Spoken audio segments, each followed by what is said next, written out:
with regard to this particular piece of the arrangement is that we generally don't talk about these kinds of financial arrangements because, and especially in the case of Iran, where we don't have a financial relationship or a business relationship with them, that other parties may have been involved, and we don't want to speak on their behalf. State Department spokesman Mark Toner is refusing to answer questions about the Obama administration's ransom payment to Tehran. Independent Women's Forum foreign policy fellow Claudia Rosett, a former editorial page colleague of ours here at the Wall Street Journal, joins the show. Claudia, you've been investigating how the United States paid off Tehran. What have you found? Well, actually, the other interests that are involved here, this is $1.3 billion worth of your tax money that the federal government transferred to Iran, apparently in January. And they have refused to this day to confirm on what date they sent it and how they sent it. And that's what you just heard. But there's a very interesting place that one might look to solve this riddle.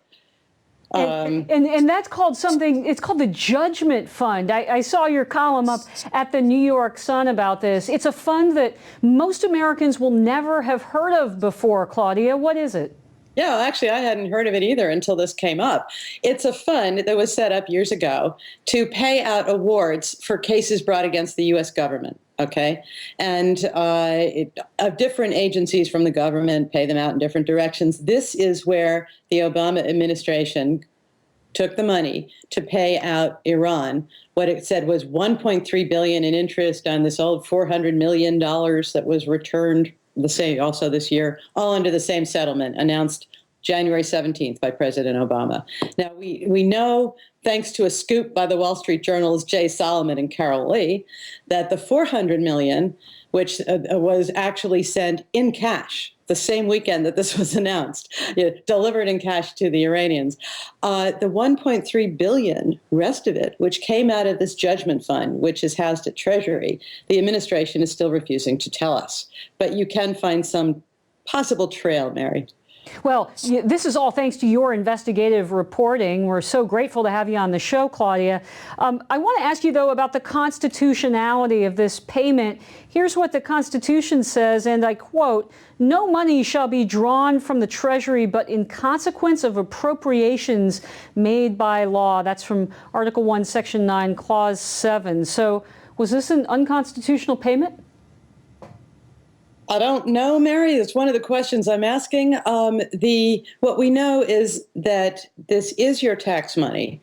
This was, there is an authority by this fund to shell out money for claims and then bill Congress. But what they've done is, if this was such a great deal, why aren't we allowed to see? And the press has been asking for months. What date did this money go through and how? Well, Mary, if you actually look at their database, sitting there on dated January 19th is a series of 13 payments, all for this interesting amount of 10-digit, $99,999,999.99 a piece. If you do the arithmetic, that comes to 13 cents under 1.3 billion.